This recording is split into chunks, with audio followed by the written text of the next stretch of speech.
wote na wanachama kujihusisha wenyewe kwenye shughuli za kijamii kimaalum kama sadaka ya kujitolea kwa wananchi, kwenda kuchangia damu kwa Watanzania wenzetu wenye uhitaji, kwenda kutembelea vituo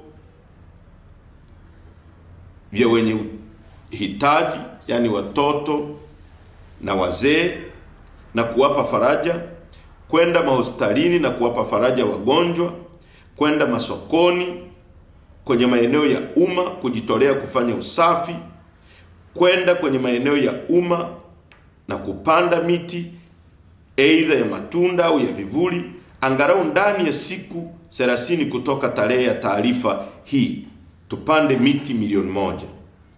Kwenda kwenye maeneo ya ibada, misikiti na makanisa, kushiriki na waumini wengine kumwomba Mungu, kwenda kwenye misiba na kuomboleza na wafiwa ili kuwapa faraja, na matukio mengine mbalimbali yanayotokana kuwa sawa na kwenye jamii inayowazunguka. Matukio yote haya yaratibiwa na viongozi na wanachama.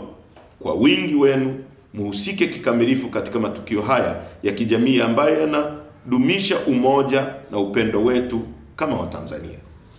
Ni muhimu nikafafanue hili. Wakati wa utawala wa kidikteta wa makaburu wa Afrika Kusini, ambapo chama cha kiukombozi cha ANC, viongozi wake walishambuliwa, waliuawa, walifungwa jela kama mnavyojua, wakina Nelson Mandela na kina Ahmed Kathrada ambao walikaa gerezani kwa zaidi ya miaka 27, na viongozi wengine wakina Thabo Mbeki wakakimbia wakati baba yake Govan Mbeki naye alikuwa gerezani Robben Island. Wanachama wa ANC ambao makaburu walilenga, walipokifuta chama walilenga kwamba chama kipotee,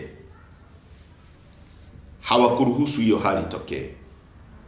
Walikuwa wanakwenda kwenye maeneo ya mikusanyiko, kwa sababu wakati ule kama ilivyo sasa tumepigwa marufuku, wanajaribu kutupiga marufuku kukutana viongozi wa chama tukiwa kwa pamoja. Wale wanachama na viongozi wa ANC walikuwa wanakwenda kwenye misiba, waliunda timu za mpira, walikuwa wanaenda kwenye makanisa ili kuwapa nafasi ya kukutana na jamii, kuongea na jamii, ili kuwapa nafasi ya kuwa karibu na jamii. Na sisi kama